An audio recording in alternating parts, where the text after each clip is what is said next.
This podcast is part of the Planet Broadcasting Network. Visit planetbroadcasting.com for more podcasts from our great mates.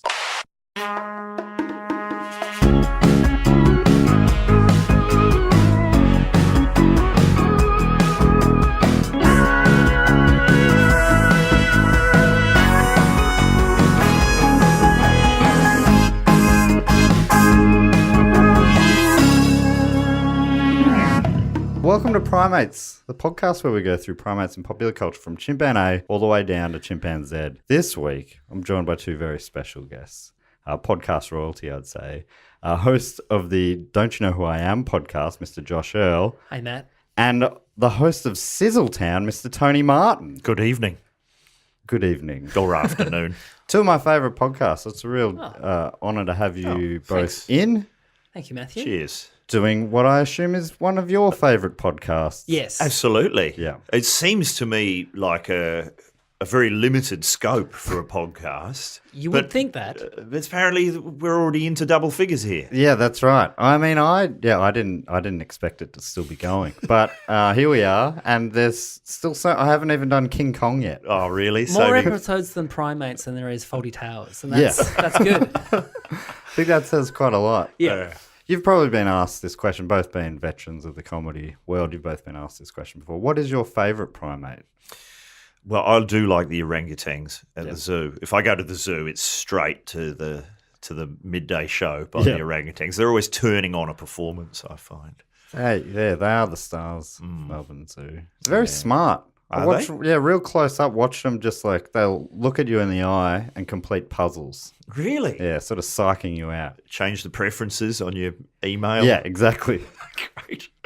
Well, Josh, favourite Well, I think primate? chimpanzees are really good. it's hard. Chimpanzees, they've got some character to them, Yeah, but they're also very vicious. Is that right? You hear that? You that shouldn't they'll- smile at them. They'll rip your face off Yeah. or something. Yeah, you don't smile at a chimpanzee because We weren't brought up to, they were cuddly when we were growing up. They were selling paint to me when I was growing up. Were they? Yeah, there was the Taubmans or whatever the ones. It You was didn't always have the dog. No, there was always chimps. Because I Right. remember my uncle in his shed had like a whole bunch of posters of chimps in overalls selling paint or tools. Right. There was that and the Chico Roll lady. They were all through his shed. That's a Tasmanian thing, I assume. No, I don't think it was just... I think that might be I don't Bernie think they specific. just went, the Tassie market, we've got to get the primates in. I think it was, I can remember. I just remember dogs. dogs, the big white Dogs would, fluffy dogs. yeah, they'd sell paint. And also, I don't know if this, paint would often come with a paint tin of jelly beans as well. That's how they would get you to buy paint. Get a big paint tin of jelly beans. Okay, we've got to sell some paint. Yeah. Monkeys and jelly beans. That's the key. You got your start in marketing, didn't you, Tony? So Yes. They the kind of tricks you employed? I was, it was mainly audio. I was sort of writing a lot of radio ads, and obviously we had access to sound effects of monkeys. But I tell you what it was in the early 80s, and it was just at the beginning of cute Labrador pups being used to sell everything. And if you notice, that's still the case. Yeah. Toilet paper, it's always a yellow Labrador running through the house That with all a came- roll of toilet paper. Came from the 90s. So were you working in or radio? the 80s, actually, sadly. Were you working in radio when How Green Is My Cactus was huge? Well, see, I was in New Zealand, so Okay. we did not get cactus, as it's Yeah. always referred to. But I remember when we were working with the D generation, we never had enough running characters. Yep. And a guy would always come in and go, guys, you got to listen to some cactus.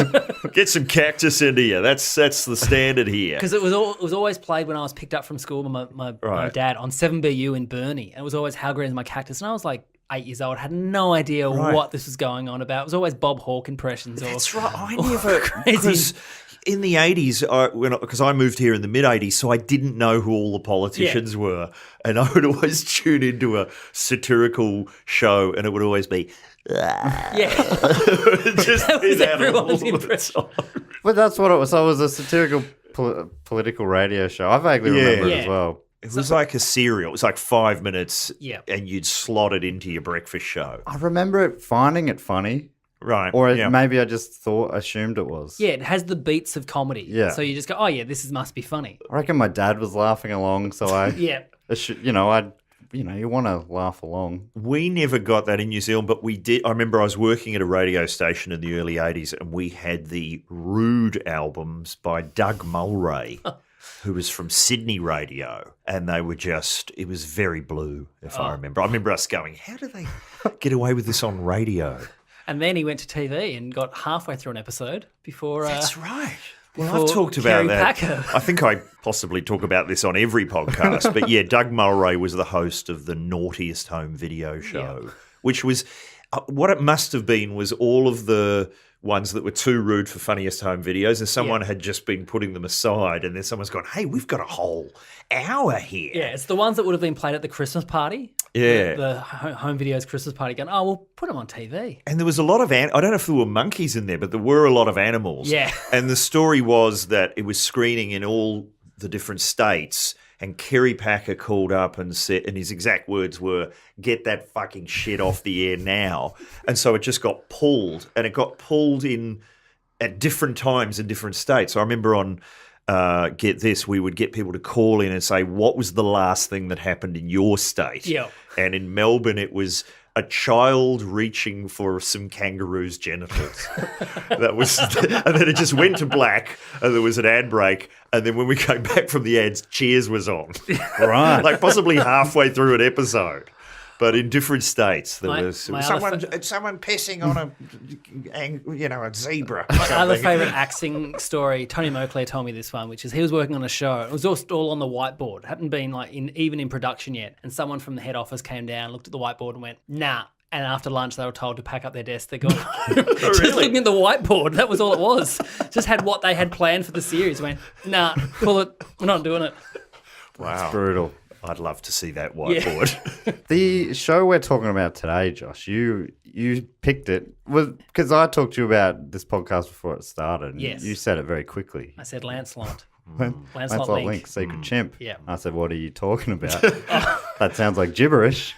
And you said, no, do you remember it from, because it was... I remember, so in Tasmania, Saturday mornings, there was a TV show called The Saturday Morning Fun Show. And it was hosted by the guy who read the sports on the nightly news, and Howie the Yowie, which was this kind of grey blob of a thing with a big pink nose. And I don't know who did the voice of it. And they would play like cartoons, and they'd come back and they'd do a little bit, it's this person's birthday, and then that kind of stuff. And then so it was the goodies, banana splits, and then there was a third one which would change up. And I remember this being in the rotation. Banana Splits is another... It's another one, yeah. Another Primate-related kid show. Well, this is another story from that, which has Primate kind of, influence. So people used to send their photos in, the kids, for their birthdays. And there was a girl at my school who was 3 years younger than me, but her photo went in. And look, she looked a little bit simian herself. And so when they showed the photo, underneath they would do like the Hey It's Saturday and have like comments underneath, and they just put Planet of the Apes. She was like turning 8 years old, and they just roasted her on TV. Say that. Yeah. 8-year-old. Like, on your birthday too. You monkey-looking 8-year-old. That's for daring to send in a photo, I So guess. Lancelot Link was on, and then a couple of years back, like probably 10 years ago, Acme here in Melbourne had a showing of it, and me and my good friend Justin Hazelwood went along to just reminisce in that nostalgia, and then realised that this is the weirdest fucking show I've ever seen. Yeah.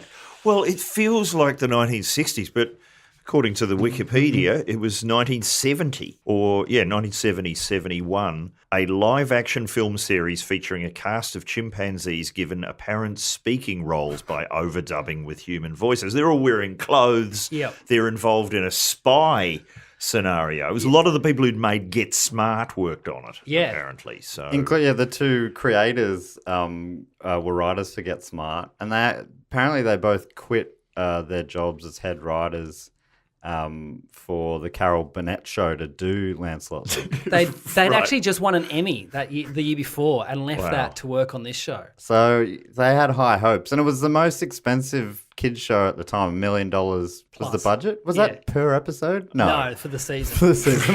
Wow. In 1971, that's probably $1 million per episode by today's money. Yeah, sure. I don't know finances. Because you don't have to pay the actors in this show. Right. Pay the handlers. Yeah, right. But the actors aren't getting paid. So so it's basically, yes, very similar to Get Smart. You got the Agency to Prevent Evil is sort of the equivalent of Control versus the criminal headquarters for the underworld's master plan, or Chomp. Chump. Are they like the chaos? Yeah, so there's Ape and Chump. Ape and Chomp. Yeah. And yeah, they were. Some of the actors were famous-ish, like the actor who played the bad guy, Baron von Butcher, was it voiced by Bernie Koppel? Who was Siegfried. That's right. In Get Smart, and then later Doc on the Love Boat. Yeah, that's a weird. What a change-up! Took off the mustache, became He was a sex symbol, sort of, wasn't he, on the Love Boat? Well, weren't they all? I can't remember. They were just always suavely swanning about in shorts. Because his Baron von Butcher voice was basically his Siegfried voice. Same It was one. just so it was very recognisable. I guess they just said, "Can you come in and do your Siegfried?" It says laborious staging and training of the animals. But this is the part that got me.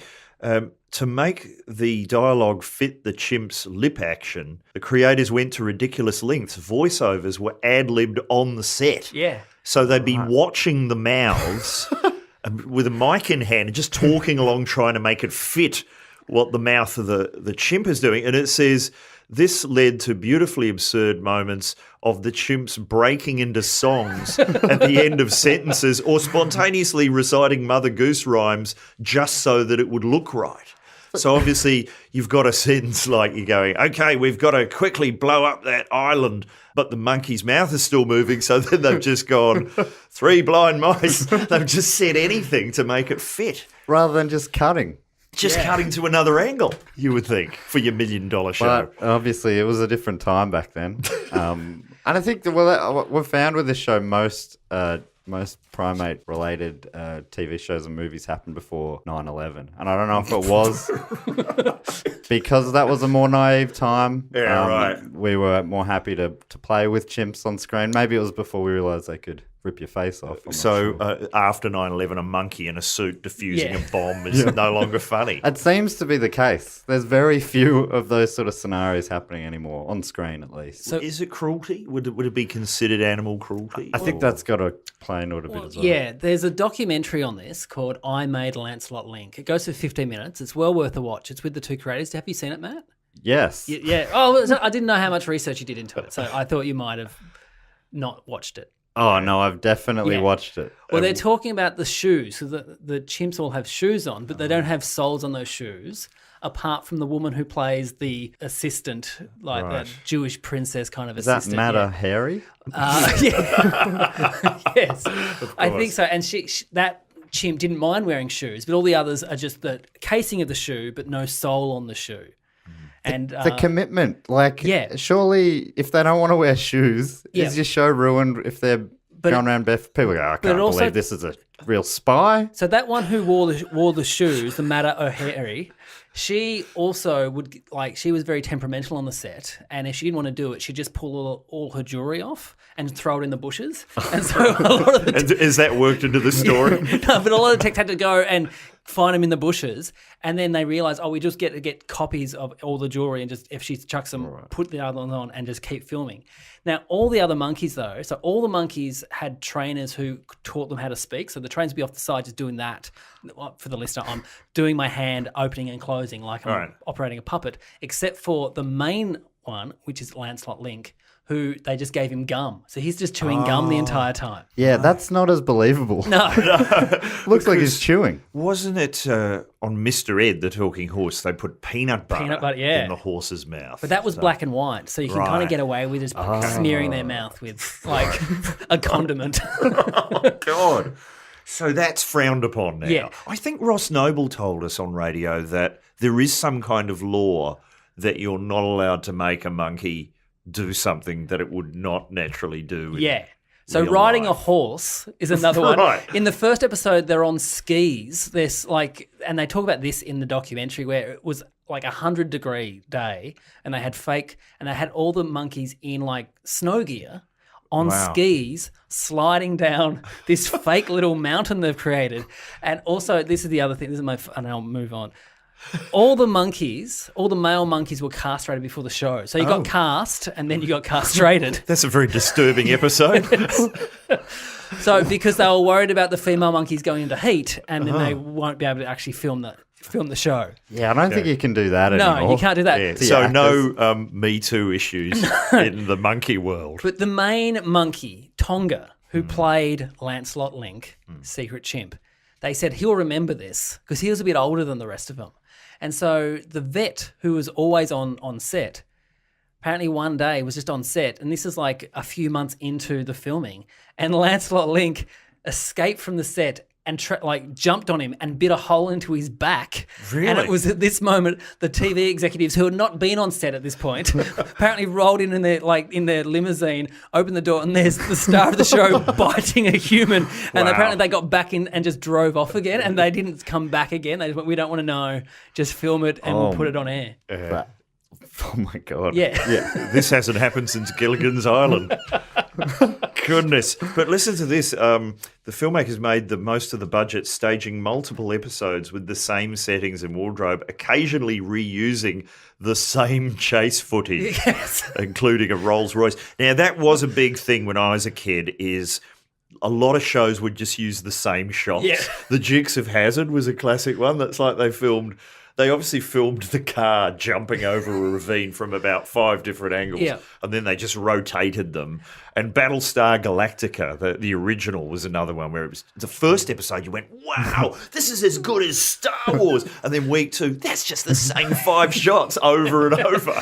Well, this is amazing. So they had such a budget they could afford a Rolls Royce for a chase scene. Yeah, Where wow. you look at Australian TV shows and you know there's always going to be a crash in one of those shows when the guys go, "Oh, my car's not working. That's all right. Take mine." And it's some bomb that's like cost them $500. Like Toadie and Madeline West's character Dee in Neighbours, when they're on their wedding day. Apparently they went to drive off and they're like, "Oh, we can't find the keys. Get in here and drive off." And then it drives off a cliff. You know that's going to happen. So, yeah. Yes, that I remember that footage. Yeah, going Yeah. on. It was like an XD Falcon or something from 1982. Yeah.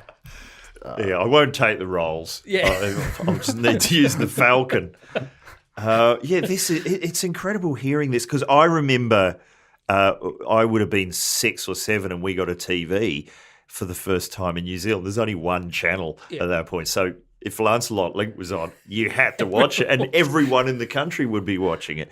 But having not seen proper spy shows or Get Smart, this is like I'm learning. This is total surrealism. Like people are like bugging, they've got tape recorders and guns hidden in their shoes and cars with machine guns that come out of the headlights. Yeah. But I'm seeing it all for the first time in a monkey universe. Very strange. It's like, for me, it was like always The Simpsons. Like, I didn't know what they were parodying. So Cape Fear, I didn't know about that film until I saw The Simpsons. Kind of take over. And then when I watched Cape Fear, I went, "Oh, that's why that was so clever." The Planet of the Apes, the musical, was the first Planet of the Apes I've Yeah, seen. wow. But we also had, I remember at the same time as this show was going to air, there was an ad campaign on TV for a brand of tea called PG Tips. And that was all with monkeys. Yeah. So they were all dressed up classy, like they were in a Merchant Ivory film. And the same techniques, possibly even made by the same people, possibly even the same chimpanzees. So you'd be going from a monkey show to the ad break, and there'd be a monkey ad. What is happening in New Zealand? Yeah. The other, if you've not seen this show, like, there's some great costumes, and also like there's the character Wang Fu, which wears a fake moustache. Wang Fu. On a monkey's face, they've got a fake moustache, and apparently there's another one who has like a monocle. And in the document, they talk about he always had the monocle. It never fell out, and if it did fall out, the monkey would put it back in himself. Wow. I just loved wearing this monocle. And what's strange about watching it is you go, okay, the monkeys probably don't understand what they're doing. Yeah. They don't understand why they're being made to wear these things and hold guns and everything. But then on top of that, you've got the layer of like having a violin case with a machine gun in it, which is a strange concept. I mean, No wonder they ended up biting the guy's back. you would bite someone's back. What is going on here? Why am I talking into a telephone?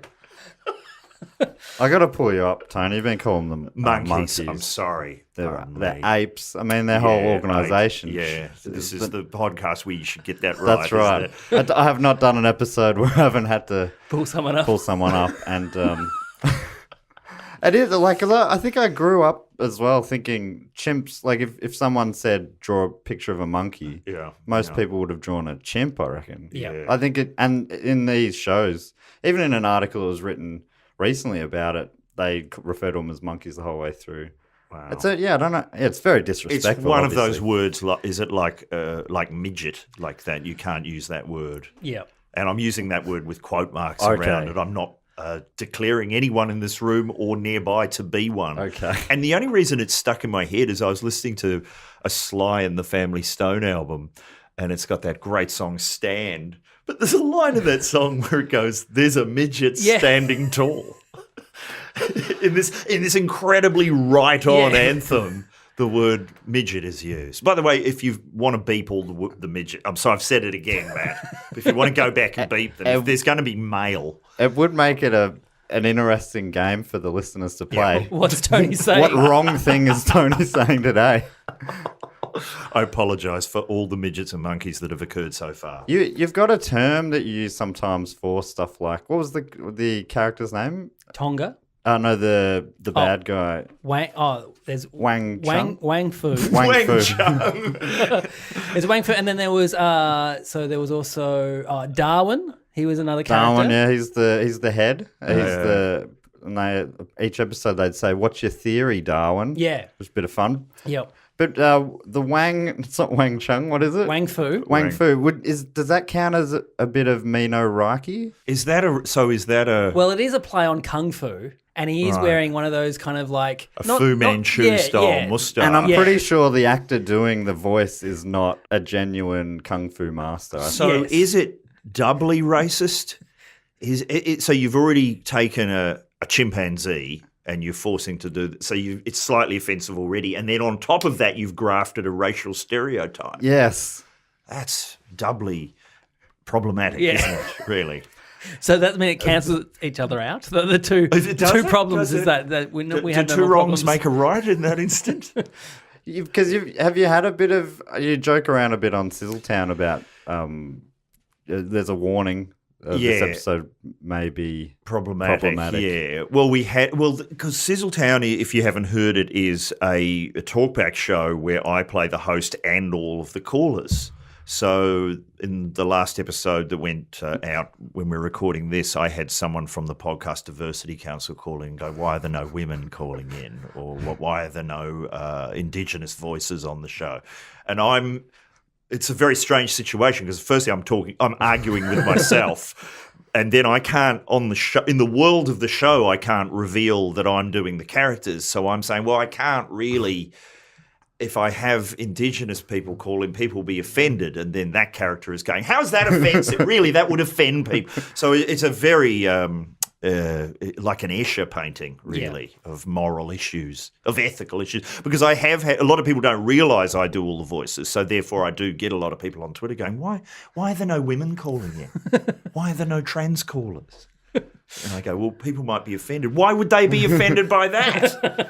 It's a very hard thing to explain. There's speaking of things that are offensive now, but in the time not as prevalent. But in the first episode, one of the characters is dressed up as a Native American, right? And then that in the actual shooting of it, that monkey escaped because they were outside on a lot, and that chimp. Sorry, I'm sorry for the chimp listeners.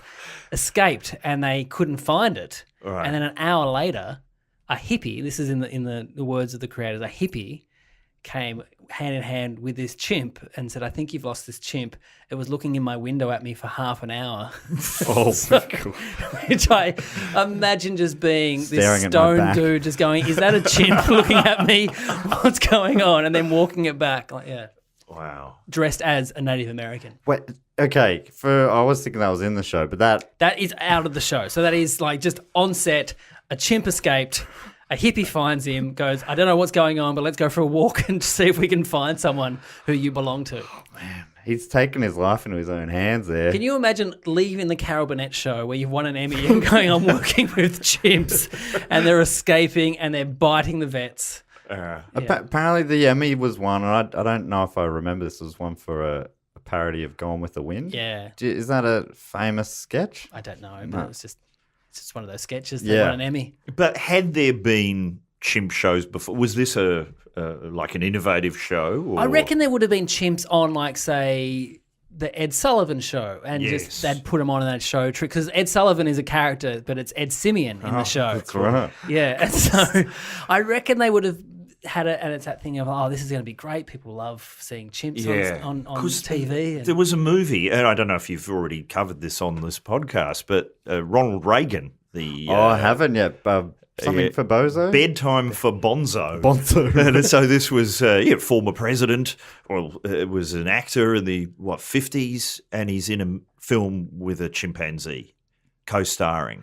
And you go, think ahead 500 years when they're looking back at things that presidents. That's going to seem one of the oddest footnotes in history, really. We talk about Trump, how bizarre he is, but there was a president who did a movie with a chimpanzee. It feels That's like very the strange. kind of thing that would now you'd go, well, you're never going to work in politics. Like, No, how do you get exactly. the political cartoonists? Every cartoon would be hand in hand with a chimp. Well, that's it. But do you remember when you guys would have been quite young, I'm assuming, when Bill Clinton appeared on television playing the saxophone? Yeah. That was insane at the time. That doesn't happen. I also like that was a cool thing to do. He's got sunglasses on. Play the saxophone. Yeah. Yeah, I think with the more modern version, that's probably Obama slow jamming the news on Yeah. Yeah. whatever show that was. Jimmy Fallon? Jimmy Fallon. Fallon. Yeah. Oh my god. Jimmy Flannel. He's fantastic. He's a character in Lancelot Link somehow. Probably. So that where you mentioned Ed Simeon, Yes. so his segment on the show, he'd come in as a pretty good impersonation. As far as I know, I only know Ed Sullivan from The Simpsons, but Yeah. Most people know Ed Sullivan from impressions of Ed Yeah. Sullivan. or they're introducing the Beatles. Maybe was that him? Yeah, that's right. So I think it's each episode he introduces a band called the Evolution Revolution. Yeah. And they play a song, and that song maybe has like a secret code for the other spy apes to get, but really it's just a chance for them to they were trying to follow on from the success apparently of the Archies. So they were from the Archie show. They had a number one hit song called Sugar Sugar, Sugar, yeah. which was big around the world. And so Do you know who wrote that? No, who wrote that? Neil Diamond wrote Sugar. Really? Yeah. That is a fun fact. Yeah. But apparently around that time, just every kid show would release an album, and they did collate that into an album released through ABC Dunhill, and I believe it did not have any great success. Really? Because the songs are great. Right. Going even back to the start of the show, the theme song is a great theme song to a show because it explains every single thing. of It course. explains all the characters, what their role is in the show, and then it moves on. And I think shows should do that again. I think Lost has ruined it for everyone, where Lost just came in and that was it. If Lost had a Gilligan's Island style song at the beginning, that would be fantastic. It's on my radio show when I used to do a sketch show called Lime Champions. We would sometimes do the theme songs and would add the actual lyrics of what the song's about. So for 6 Feet Under, we just had people are dying, we're going to bury them, and just would do a whole bunch of them. But which I think TV shows should do again. That's a strong premise for it. Oh, it's good. Well, when you're writing sketches every week, and you would know this, Yes. you've written many of them, yeah. but it's that thing of like, all right, if we get one that's a good format, like, here we go. These characters That's are coming right. on every single week. I forget Lime Champ. I used to set my alarm for Lime Champions. Oh, thanks. It was As great. To turn the radio off. Turn it off. It was on at the very odd. It was like 7 o'clock on a Monday. Yeah, 7 on a Or Monday. We were something. pitching for years to midnight on a Wednesday or a Thursday or something like that, when the only people up are the people who are crazy enough to listen to it. But yeah, It was quite a lot of work went into that show. so it was much very work. impressive. But you came on as Gary Sizzle. Yeah, well, I think that clip is on YouTube, Yeah. and I think it's the most popular thing of mine on YouTube. And I'm very happy because I don't say anything in that clip. Whereas Right. I know Justin and Eva listened back to it and going, oh, I wish I didn't say anything. We should just let Tony speak the whole time. But the songs, going back to the songs, great songs. And this is one of the facts. So they had a single, Shala Love You, which if you're listening to the podcast, open up another window, listen to this on YouTube. Don't turn this off, of course, and listen to it. It'll accompany it. But that was originally written for a band called the Grassroots, and then it was taken off them to give to some chimpanzees. Which I'm like, you must have gone, can we get a hit? I just want a hit song. I And love like, the idea that they might have been halfway through recording it in the studio, and then someone's just tapped on the glass. Sorry, guys. Sorry, we're going to have to stop. You'll never guess what's happened. We've sold it to some chimps. But how did that? Because you mentioned the Archies. Now, the Archies was a cartoon, Yes. so it's quite easy to make the characters be in a band. How were the chimpanzees made to perform music? Well, they are quite convincing. The keyboardist looks really, and the drummer, I was surprised. But they've got a trainer, Frank Inn, who's just like a master and also probably a bit of a weirdo, I assume. Right. But he got them to do things through the series, including ride motorbikes at one point. So he started with them on training wheels, eventually took the training wheels off, and then they were just riding motorbikes. Really? Controlling the acceleration? So, yeah. Like these days, you wouldn't Brakes. even let the actor ride the motorbike. You'd get a stunt double in, but they were like, "Oh, just put the monkeys on." Sorry, chimps. Thank you. Chimps. But the other thing, like, so with the songs as well, they just gave the instruments to the actors, and it was just absolute chaos. They were just banging them, and then they said they played the music, and once the music played, they all whatever instrument that looked like. So Really? chimps have a tendency to bang with the back of their hands. They don't bang with their fingertips. But then the monkey, the chimp, who was on the keyboards, actually was doing it and also doing it alternating hands, like you would actually play. It says here. And they're like, they don't know how that happened. It was just a really lucky thing. And so you look at all the film clips, the chimps are doing the same movements because they've just used that one clip. and just Right, put it- so put with it over different top, songs. It says here some songs contained heavy guitar riffs reflecting the growth of hard rock. I like think a monkey doing a windmill, doing a Pete Townsend. Wow. The Evolution Revolution was some. Oh, listen to the. Okay, we've got. They're dressed in colourful hippie style wigs and wardrobe. Lancelot Link on guitar, Mata Hari on tambourine, with Blackie as Bananas Marmoset on the drums. Sweetwater Gibbons, it's a play on words there, Gibbons, in fringed vest and granny glasses, was playing the Farfisa organ. There's a lot of organ talk. Yeah. Obviously, an organ expert has got onto the Wikipedia page for Lancelot Link. Oh, no, that's Vox Continental. Well, you're not Wikipedia. You're famous for updating. Well, I do a bit of work on IMDb, which was a project of mine. That started in the 90s. When do you remember the internet starting? I remember. See, it started when I was in high school, but there was like 2 websites you could go to, and I wasn't interested. And so I remember having an email when I first started uni, so 99, but going, well, I don't need it. And only in like 2002 was I like, I actually I might have to go on the internet now. And do you remember in the early days when you went to one of those 2 websites, there'd be a counter which ticked over and go, you're the 67th person to visit CNN. But they had the Internet Movie Database, which was started by a man called Cole Needham.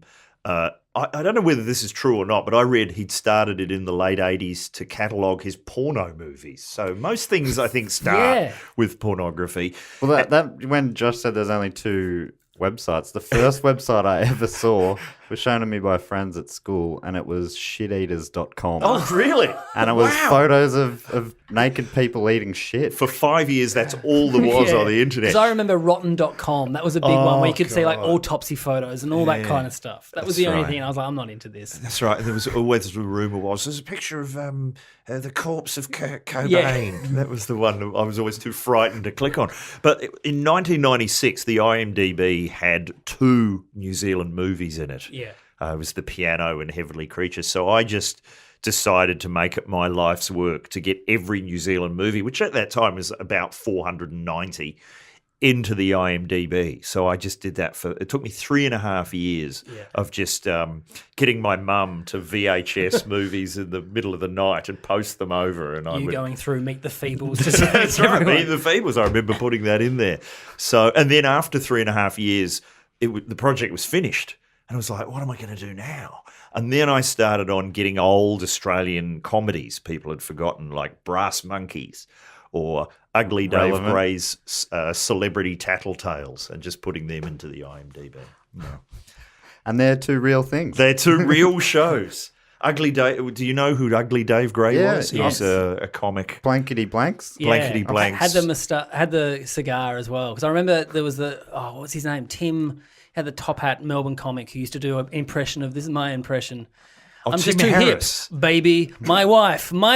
That's my impression of Ugly Dave Graney. I remember watching that on an old ABC TV show called Something Hot Before Bed. This was before I'd moved to Melbourne to do comedy. It was like just a bunch of local comics, and that was one of the jokes. So I'm like, I know who Dave Graney is, and I know who Ugly Dave Gray. I get this joke. Little 14-year-old me in Tassie getting it. That's a good bit. Yeah. But they're two of your mates, aren't they? Yeah, well, Ugly Dave. Well, Dave Grady is a friend of mine, but Ugly Dave Gray, I have met. He used to come on a radio show I did called Martin Malloy, and he was always pushing a joke book that he'd self-published. And it had that look of something that had been made on the work photocopier and stapled. And it had a seal section in it of blue material. It'd always be on here going, for any kiddies listening, don't open the seal section. But I remember one time, the funniest thing he did and it was one of those things where he's a comedian who tells jokes. Yeah. But off air was really funny, just speaking naturally. And you go, oh, he could be a really good modern He could do like a one-man show at the Fringe if he could just bring himself to talk on stage the way he talks off air. Because I remember one time we said, Dave, can you explain the difference to us between personality squares and celebrity squares? And his attempt to do that was one of the funniest things I've ever heard. But yeah, he was played by Angus Sampson in a movie in The King, that movie about Graham Kennedy. I remember Angus telling me he had to go and spend some time on the Gold Coast at the Ugly Dave Gray compound. This is becoming a podcast of me asking you to tell me stuff. But Yes, I mean, that's kind of what podcasts are. But can I ask you to tell me something? I reckon maybe one of my favourite podcasts was called the Lonely Hearts Club. Oh, well, that was a radio show. That was Angus Sampson's idea. And he wanted to do a fake relationship advice show hosted by 4 divorced men. And so he pitched it to the ABC and they went, oh, great, we'll put it on Triple J. Remember there was Restoring the Balance, where they're pretending to be young liberals. But the problem is that once it's on Triple J, you know it's a piss take. Yeah. So Angus was really adamant that we do it where that show would normally really be. So we did it on Radio National on Saturday nights from like 10 o'clock till midnight.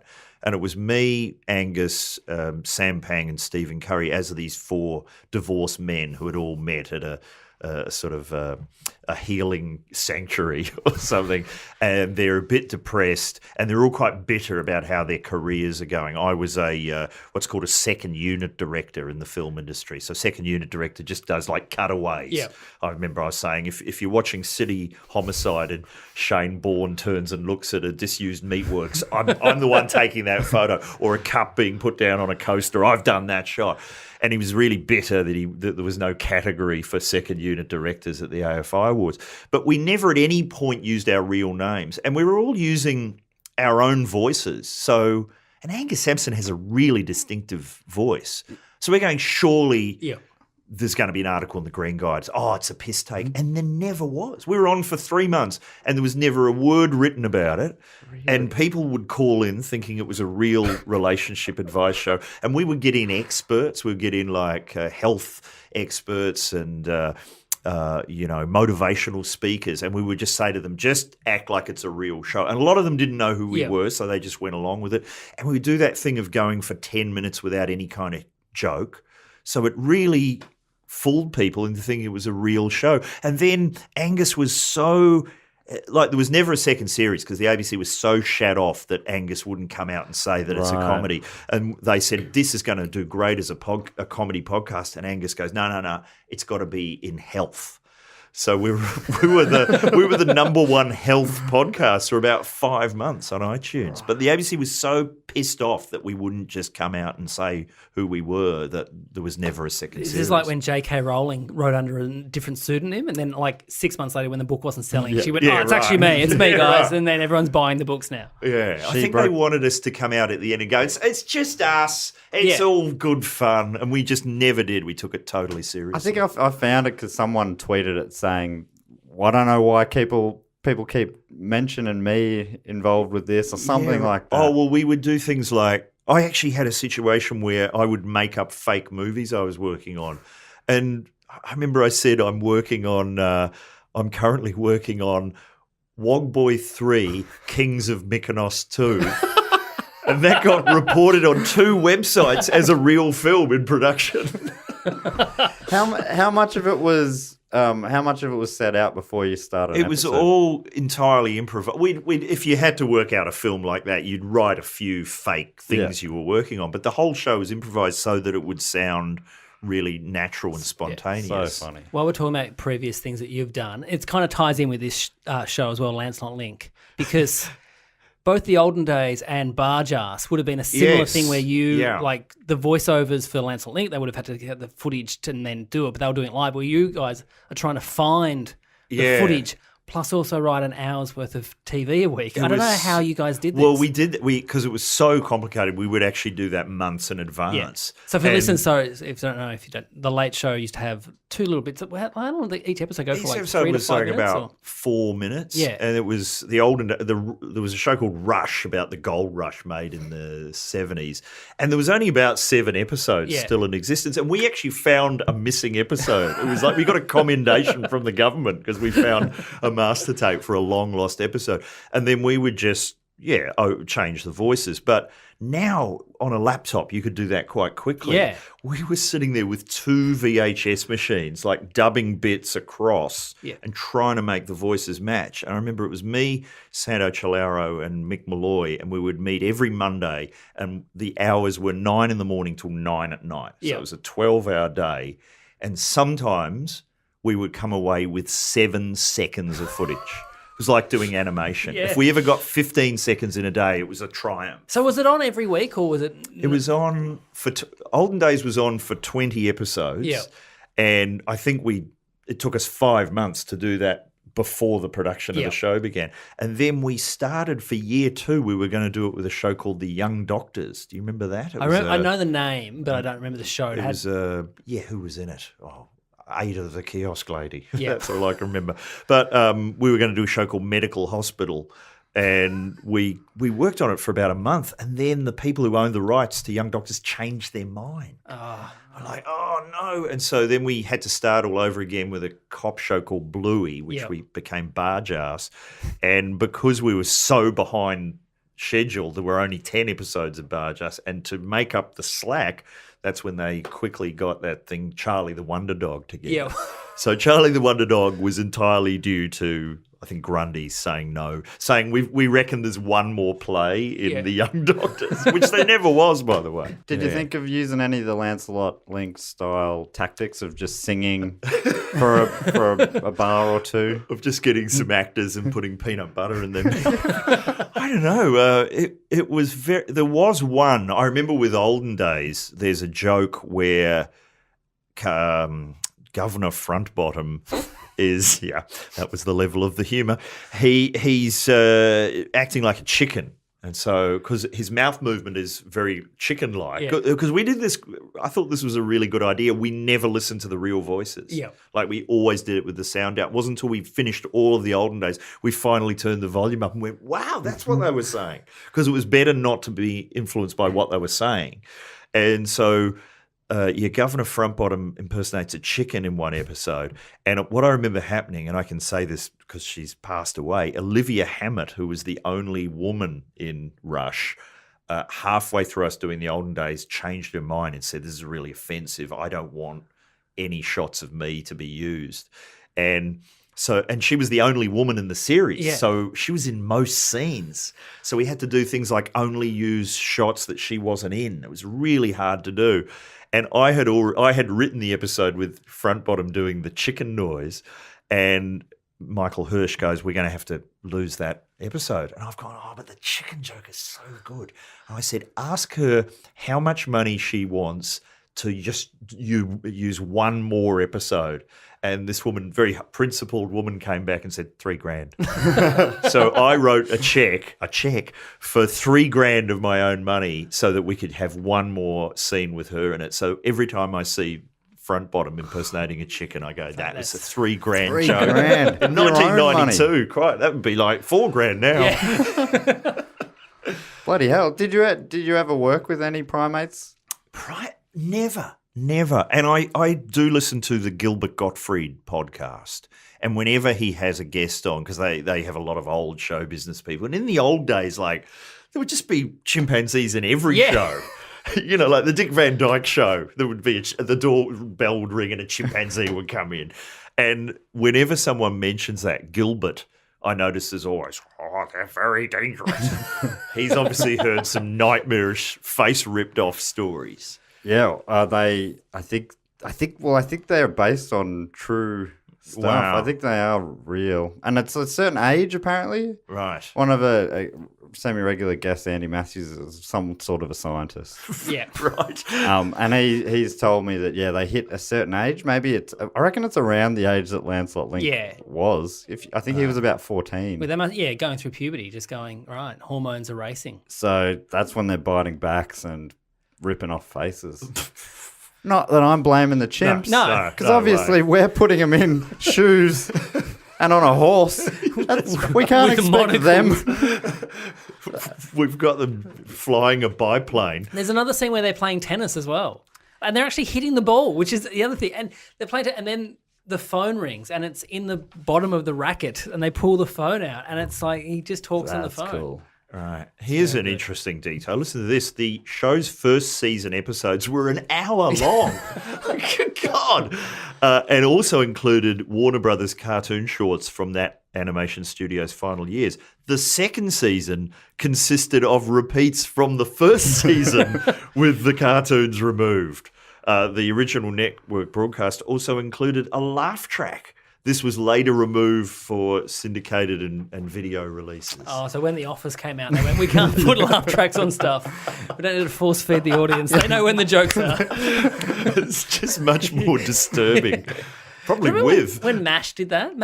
There was seasons with laugh tracks and then seasons without laugh tracks. Really? Well, yeah. no, I remember specifically because when I was a kid, we would watch MASH, and when it became really successful, Alan Alda, who was Hawkeye, was allowed to direct some episodes, and his episodes were always really serious and would have no laugh track. And there was one where, like, literally everyone got killed on MASH, and I think it was just a dream. They all died. There was no laugh track, and the credits rolled in silence at the end. And at our house, we were so furious. And I remember when MASH came on, if it said directed by Alan Alda, everyone just go, nah, switch it off. We didn't even watch it. I reckon they must have been the episodes I first saw because I was surprised to hear it was a comedy, I remember. Right. At some point as a kid, it was like, just the music made me feel sad. Yeah, exactly. Well, it's called Suicide is Painless. And it was it was quite a satirical film. Yeah. It was like a film set in the Korean War made by Robert Altman, but he was clearly commenting on Vietnam, which I don't think anyone was doing Vietnam movies at that point. And it was quite the surgery scenes were really realistic and disturbing, but then it was contrasted by the sort of hijinks that they were clearly doing to get through this nightmarish situation they were in. So that's a movie. Yeah. But now, a couple of years later, it's a lovable sitcom. Yeah. But they've still got the really gory surgery I remember scenes. Very odd. the last episode, which was the highest rated TV show ever. One of the scenes is like there's like Korean guards come in, they're going to kill anyone who makes a noise, and so this mother like suffocates her baby. What? And the baby dies, and it's this whole conversation for the good of the people. Like, I had to do for the greater good. And that was the final episode where, Seinfeld, we'll just bring back all the characters. We'll have a nice time. And then it's like, no, they're going to kill a baby for the greater good. And that was the big message for the most highest rating show of all time. How have I never heard that? That is wild. Yeah. They don't show it when they show the reruns. They don't show the last one. I feel skip that silly sitting here talking about chimps and suits all of a sudden. Chimps doing surgery. That would be a disturbing show. I reckon there'd almost definitely be an episode of MASH with some sort of chimp or monkey. Surely, absolutely. Family Matters had a chimp in it for a while. Steve Urkel was knocking about with the chimp. Because I remember he said the Latin name Pongo Pygmaeus. Right. When I was in like grade 4 or 5, I knew that because I watched Family Matters and he's Pongo Pygmaeus. That's the Latin word for chimpanzee or orangutan. I can't remember now, but yeah. It does feel like that's some sort of a jumping the shark scenario. Bring in the chimp. Yeah. But Lancelot Link started there. They started over the shark already, I guess. It would be great if they did a very serious episode of Lancelot, like a special episode. Where a baby chimp gets suffocated. Okay. But there was also another show when I was a kid was called BJ and the Bear. Oh, yeah. It was about a truck driver who was accompanied by, was it an orangutan? Yeah. Or was it based on the Clint Eastwood? Was it a TV version of I don't think it was. Every Which Way But Loose? But it looked like, Highway to Heaven, those kinds of shows, but it was like there's this monkey knocking about. Like, because I remember it used to be on Taz TV at about 3 o'clock. You'd get home from school and you'd see the last half hour of it, and then the kids' shows would start. But it was always BJ and the Bear. BJ and the Bear. It's a great name. Yeah. Sounds like a talkback or like a commercial radio team. Morning team. With BJ and the Bear. Just a guy with an orangutan on No for breakfast. That'd be great. Wasn't that the person choosing the music? That's right. On Triple M.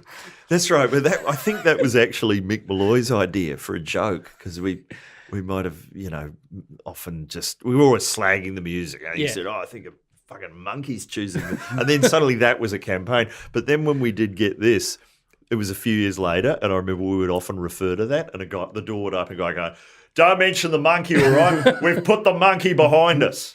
I love those people. Like, I don't know if Husey talks about this, which is like when they were doing I think was Nova, the ads for it, and he was in a wheelie bin on a tram tracks, and the tram behind him, he said, go round, because trams can't go around. They're on the tracks. But they did the same ad in Brisbane with their team, and it was just a bus, and the jokes go around. I'm like, well, you can go around. That's you've missed the entire joke. It's just successful because it's a catchy phrase. Go round. That's fun. I'm sorry, Matt. I'm very aware that Josh and I have now said the monkey word about 25 more times since you told us not to. Well, it's I mean, in this case, we didn't know. Maybe the bear is a monkey. We're not sure. So that could be unconfirmed. Yeah. Yep. We normally rate the show with obviously with an amount of bananas, of course, out of a full bunch. I don't know how big the bunch is, but and then you can also let us know how ripe the banana is. Joshua, I mean, rate it as a child. Through your childlike eyes. I'm going to give it as a child four very ripe bananas out of 5. Yeah. Do you want me to do my adult rating now? Sure. I'm going to give it 5 just for the sheer scope.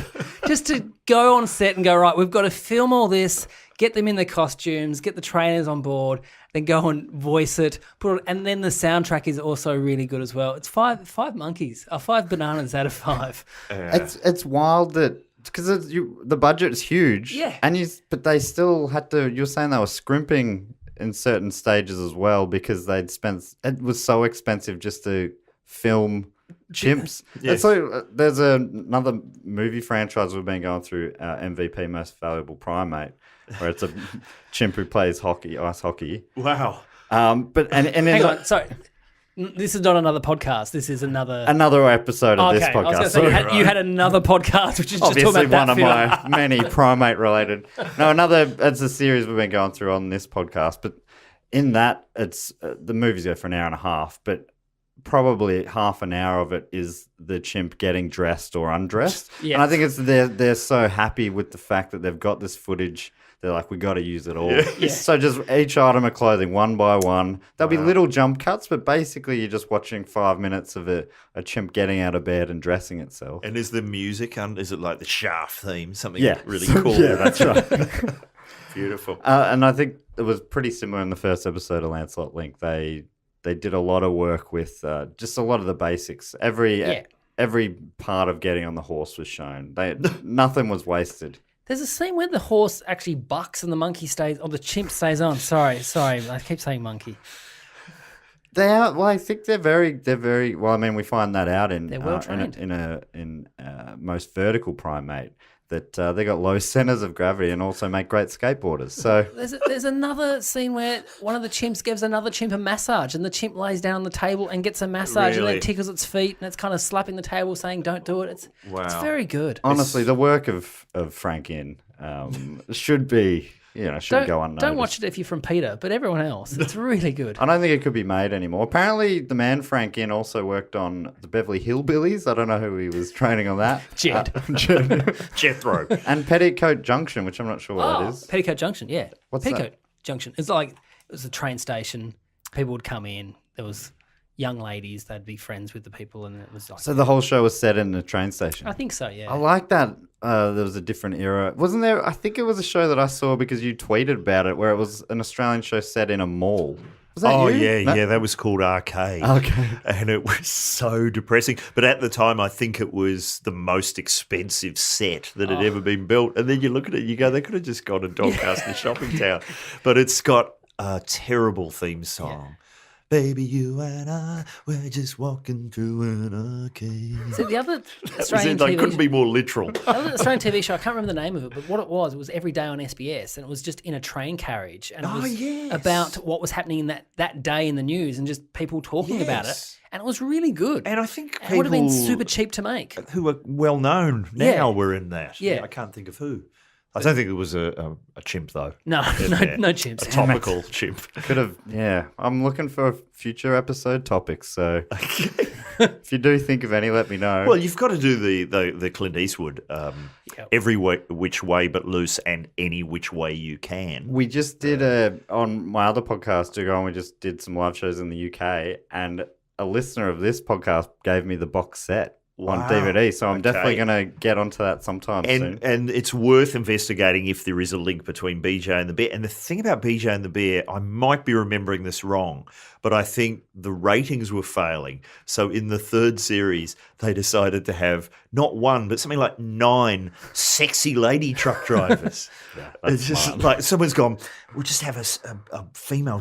Well, what about if there were 9 of them?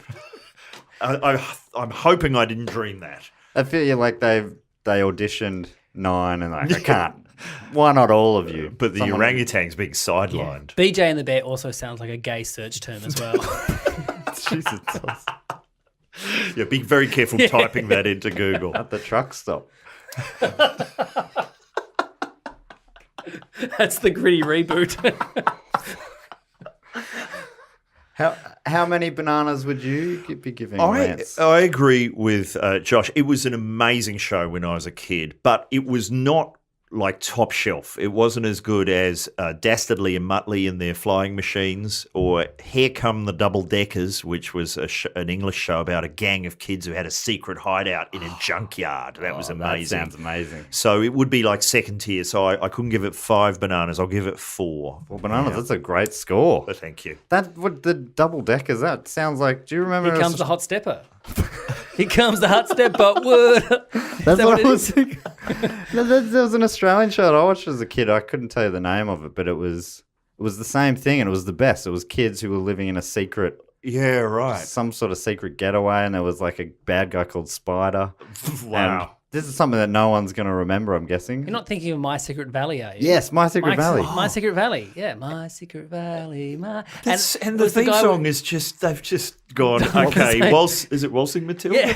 Is out of copyright. So it's just My Secret Valley. Well, it's not, My and Secret Men at Valley. Work will tell you that it's not Oops, out of okay, copyright. don't mention that.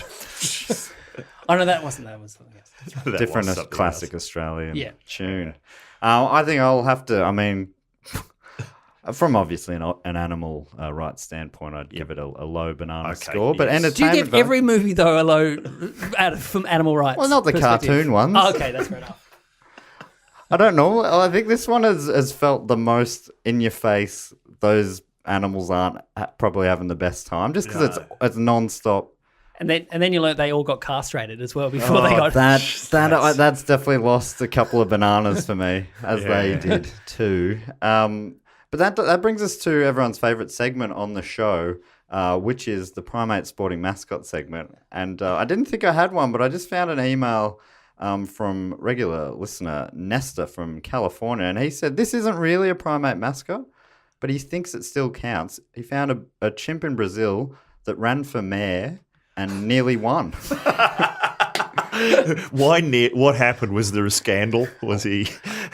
I haven't, to be honest, haven't even read the Wikipedia page, but the fact that it has one is wild to me. The monkey is called Macaco Tião, or Tião the monkey, born in 1963, sadly passed in 1996 in Rio de Janeiro.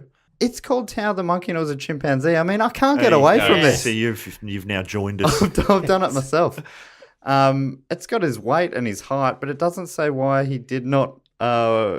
It says, okay, he became a celebrity when in 1988 a magazine called Caseta Popular jokingly created his extra-official candidature for mayor as a protest in defense of null voting. At the time, voting was written on papers instead of registered using voting machines. It is estimated that more than 400,000 ballots were cast for him, and he reached third place in an election with 12 candidates. That's got him in the Guinness World Records book. I've said that in a weird way. As the most voted chimpanzee in the world. Okay. Which is obviously, that was probably a blank page for quite a while. Wow. What was his platform? What was he running on? It's got to be, yeah. I could only assume it was, I won't rip your face off. So, yeah, I think it's a long bow to call that a sporting mascot, but I do appreciate that anyway, Nesta. And the other favourite segment everyone loves on this show is Circus Watch. We've the last month or so, we've been trying to get Andy Serkis on the show. Through nothing more than me mentioning him at the end of this podcast. Right. And I'm sure if he's obviously maybe doesn't listen through beyond the sporting mascot segment, maybe that's where he's like, that's all I need. But if you are listening, Andy, please come on the show. That'd be really good. I've given facts about him in the past, like he's publicly said he has sex with his wife 4 or 5 times a day. A day? A day, yes. Does he do it in a motion capture costume though? There are definitely balls all over, I guess. Sure. But yeah, he's portrayed 2 of the greatest apes on film, sure, King Kong and Caesar, yes, who is probably my favourite of all the on-screen apes. So hopefully one day he will come on the show. He's just released a show on Netflix called Mowgli. Right. Is that how you say it? How does he have time if he's having sex with his wife 4 or 5 times a day? It's a punishing schedule. No sleep. He works overnight, comes home and bones all day. But someone suggested this a while ago that I should just get all the listeners to tweet at him. I don't know. How would you feel about that? Is that something that you should encourage? Well, I mean, it's a compliment. You're not tweeting abuse at him. You're just suggesting he come on a popular simian-themed podcast. That's true. Also, okay. how long are you wanting him for? Like what? 5 minutes. 5 minutes at the most. Yeah. Exactly. You could do that, you could just phone it in. Yeah. Yeah. All right, Andy. You phone it in like you phoned in the Ian during the Blockheads movie. You phone. What is he? Have you seen that? No. It's actually quite good. I just thought, what movie There was a whole movie about Rhythm Stick? Yeah. But the problem is, why didn't he just play him? Why did he have to motion? Why did he green screen it? Just to green screen everything. Well, yeah, and that's the movie that's just come out, which is about a new version of the Jungle Book. I don't know if you've seen pictures, but the big problem he came up against was bears and stuff don't have as emotional faces as a chimpanzee or a human. So they're kind of like this, almost like humanish bears. So they look kind of cool, but maybe nightmarish. I don't know. A bit of both. Getting into that sort of terrifying Polar Express, dead-eyed sort of world. The Uncanny Valley. And finally we... Uncanny Valley, Uncanny Valley. Some of our listeners are patrons. You can support the show on Patreon at patreon.com/dogoonpod. You support this show as well as Do Go On and Book Cheat, Dave Warnicki's podcast. And one of the rewards is you get to have your favourite primates read out by me. All right. Which is obviously quite an honour. Prestigious. We've got... He's a frequent messenger to the show, Detective Herbert Covington. I'm not sure in what organisation he is a detective, but I believe he's a very good one. And he says, if we're talking fictional primates, and sure, we can be, He reckons it's Bubbles from Dragon Ball Z or Dragon Ball Z. He's the most powerful regular, he's put in brackets, fictional monkey in Dragon Ball, and probably most powerful in all pop culture, being able to withstand 10 times the Earth's normal gravity, making him more fast and strong than any Earth monkey. Plus, he's adorable. So, Okay, very ticking true. all the boxes. And wasn't Michael Jackson's monkey called Bubbles? That's true. Right. So is that a tribute to that or just a coincidence? It's gonna. You got any history with Dragon Ball Z? No, my think kids they are into might- Pokemon, but not Dragon Ball Z. I think it was the 90s. I think maybe it was just after my. I think it's still going. Oh, okay, I think great. You can still get the cards, yeah. But there's a few. Someone else mentioned Goku, who I believe is another sort of ape. So there's a lot of apes in that. So future episodes ready to go. Well, I think in the original Ghostbusters, the cartoon, there was too. ape in that as well. That's Xavier another episode. Michaelides is keen to Oh, there you talk go. about that one. Yeah, so there was, we'll talk about that in that episode, but yeah, there was copyright issues. They already own the rights to the term Ghostbusters. Oh, did they? So then the Ghostbusters movie wanted to make a cartoon. No, they did make a cartoon, but they had to call it The Real Ghostbusters. And then the original one, sort of piggybacking off the success of the movie, made a cartoon as well. Yeah. And that was just Where confusing for Slimer kids. was the main character as well. Right. Where in the movie, he's not on their team, but in the cartoon, he's on their team. Of course. Real confused. So I can't wait to delve into all of And in the that. cartoon, they don't have the scene where Dan Aykroyd gets sucked off in the library either. So Is that a scene? that's a scene I remember as a kid. Like this is it's he kind of a sucked kid's off in the movie. library? Or is It's there's one- alluded to that there's he's, one a ghost strange- is sucking him off. Yeah, that's right. There's a sort of is it a dream sequence? No, it's a real thing where he's just His belt is Yeah. being undone. I've forgotten that. That is a really strange bit in Ghostbusters. Yeah. And he does like a cross-eyed They didn't do that response. in the remake with the women. They didn't do that. Well, I think that's why old school fans were furious. If you're going to do it properly. Also, listener Ilka Ilomaki says their favourite primate is Cheetah from the 90s TV version of Tarzan, mainly because of childhood nostalgia, and they wouldn't dare to watch it now. I reckon they could. I reckon they could dare. I dare you to. Didn't someone write a fake autobiography by Cheetah about 5 or 10 years ago? And I might be getting this wrong, but it was like nominated for the Booker Prize or something. It was awards worthy. It's called something like I Cheetah. And someone's done it in the style of a classic Hollywood autobiography that like Mickey Rooney would write about himself or something like that. And it's obviously a work of fiction, but I'm pretty sure it was like shortlisted or maybe longlisted for the Booker Prize. I'm getting more and more homework from this episode. I imagine, Matt, that you must occasionally wake up and think, it's a limited idea. Am I going to get to 50? But I reckon this can go to 100. Yeah, it feels. I was thinking like a year or now I'm just not sure. I mean, I still haven't done any King Kong, and Seems there's odd. 5 or 6 of them. There aren't are, there? yeah. So- There's King Kong versus Godzilla. You've got some of the cheaper versions That's to right. get to. I mean, Although around episode 80, where if you're doing Yogo ads, I'm like, no, you've just shut it down. Just shut it down. You've got to go through all the original Planet of the Apes movies. There was 5 of those. You could do an episode each on. That's on we those. haven't touched on any of them yet. We've only done one of the reboots, so there is still quite. We haven't got an old episode on Bubbles, Michael Jackson's. That's the terrible Tim Burton Planet of the Apes. People forget that with one. Abraham Lincoln, the big finish. That's right. Yeah, so I'm in this for the long term, I think. Travis Alexander, he has suggested his favourite is Max the crime-fighting gorilla from South Africa, who apparently is this sounds like it deserves its own episode, a real flesh and blood gorilla, saying he literally took a bite out of crime and a criminal's butt and survived being shot by that criminal. So... But where is his work showcased? Is there a Dog the Bounty Hunter style series that follows him There's around? got to be, right? I feel like there's got to be something, at least a book written in first person, sort of. If Steven Seagal can pass himself off as a real crime fighter, surely. Because I know this is a monkey, but there is a monkey in San Diego called Josh Earl. Who's got a best friend called Pucho the dog. It was like Animal Planet cute couples kind of thing. And so in my podcast, I have to Google my name at the start for the intros. And that came up in the first week. And so it's a little monkey that wears a nappy.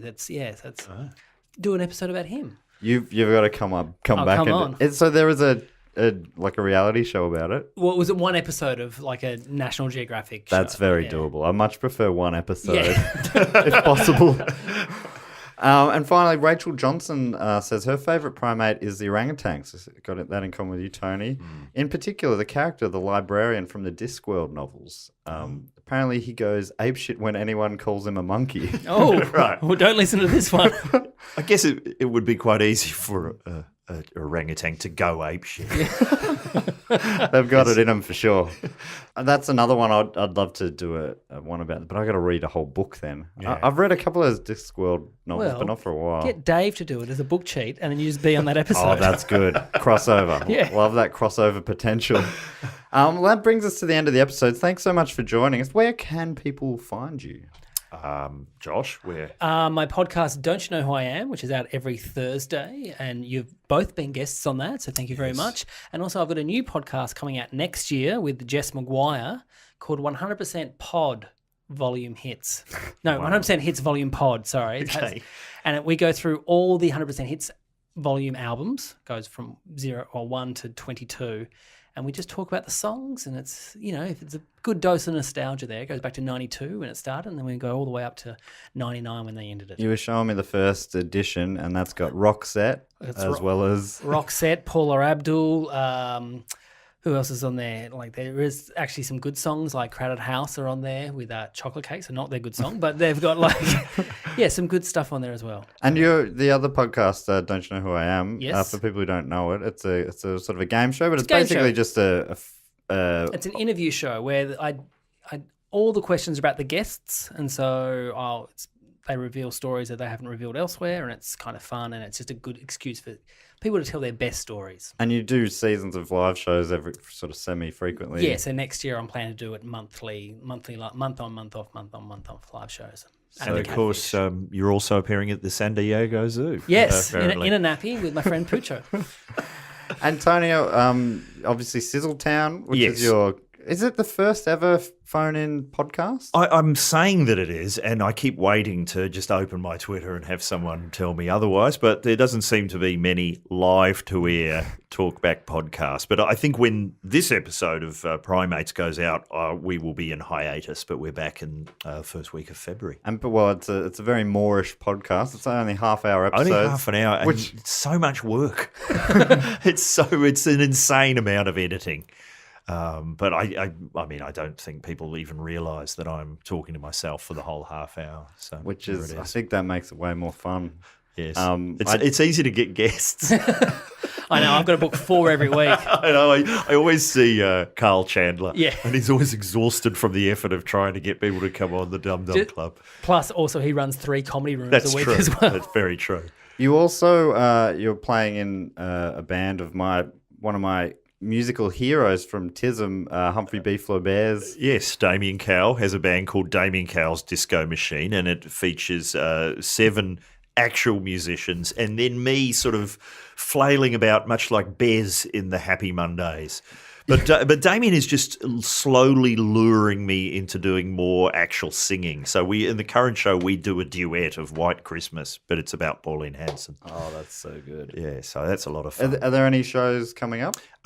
We are supporting Regurgitator somewhere in Melbourne on the 22nd of December. So Awesome. Christmas show. Because Yes. you got a few Christmas tunes. We do, yeah. And there's a new album coming out, hopefully next year, which is, I think, Damien's best one yet. He's got an amazing back catalogue. If you go to his Bandcamp page, he's actually done more albums. I didn't realise this, but TISM only did 6 albums. They did about 25 EPs, but they only had 6 albums. I think Damien's now done maybe 8 or 9 since TISM. There's also, you can see their last ever show all up on YouTube, TISM's, and the best scene is when Mark O'Toole, comedy writer, gets pelted with dollar coins at the end of it. It's a very good scene. Well, I actually got pelted by dollar coins at a TISM gig in, I think, 1989, and I still have a piece missing Really? from one of my teeth. So that from was being just a thing they did. hit. I can't remember why, but I think the dollar coin had only just been introduced. And they go, they're like bullets. Yeah. Yeah, they're heavy People are coins. chucking coins. The one with Marco Tool when he was playing Proust or something. Yeah. Oh, is that the hosting- telethon? The telethon, yeah. Called Save Autism. They where were they- $1 short. Had to raise $1 million. That is a really great show. Yeah. It's on, if you get their last album, which was called The White Album, and was only available in a giant box that had DVDs and everything. I remember going to JB Hi. It must have been delayed for the Yeah. release. I visited a JB Hi-Fi weekly for, I reckon it was a month or so. Right. Going, is it in yet? It's Yeah. irregularly sized, so it doesn't fit in the normal. Yeah, that's right. It looks like a VHS. Yeah. Like Damien told me, they just made so many insane commercial decisions with that album, but it is a great album, and it has. It's one of my favourites. It had a hit in Germany. Yes, everybody else has had more. Everyone else has had more sex than me, and it also has a song on it. Somebody Start a Fight or something, which Paul Provenza uses as the theme for the his Green Room, Green yeah. Room show. Well, if you're going down that rabbit hole on YouTube, also watch their appearance on Hey Hey It's Saturday of Saturday Night Palsy, just to see Daryl Summers say, and you can clearly see him not having read it before, and go, their song Saturday Night Palsy. It's great. Great. And the setup for that clip is that because they're all wearing masks, and they had all their costumes from previous tours, and they had groups of people wearing all the different costumes, and the studio just got flooded one on top of the other of all these groups. So it ended up being 30 odd people in there, I think. Which I didn't figure out for a while that it wasn't an effect. It was actually just full of people. But I really loved the first two albums of the Disco Machine as well. So looking forward to hearing the new one. For people who want to find Primates on social media, we're at Primates Pod on Twitter, Facebook and Instagram. Email is primatespod@gmail.com if you've got any suggestions for future topics or any sporting mascots or any sort of mayoral candidates or anything like that. If you could please give us a 5-star review. This is something you don't lower yourself to this sort of stuff, Tony. You don't either, do you, I Josh? should, but I don't. I always forget to. But I was told that you got to ask, otherwise people don't do it. And I'd really appreciate it. Put a 5-star review in on iTunes or whatever, and apparently that makes the podcast more visible due to algorithms. Right. And I don't. You can give me your honest message in the notes. Just give me a 5-star review so that the algorithms help, and then you can tell me what you really think in the comments. And that brings us to the end of the show. But we always finish the show with our classic catchphrase, which is just riffed at the end. So it's a primate related thing. I don't know if any of you want to put your Tony, if you want to do the honors. Josh, thanks so much for joining us this week. And Tony, as we always say on Primates Podcast, where's your monkey?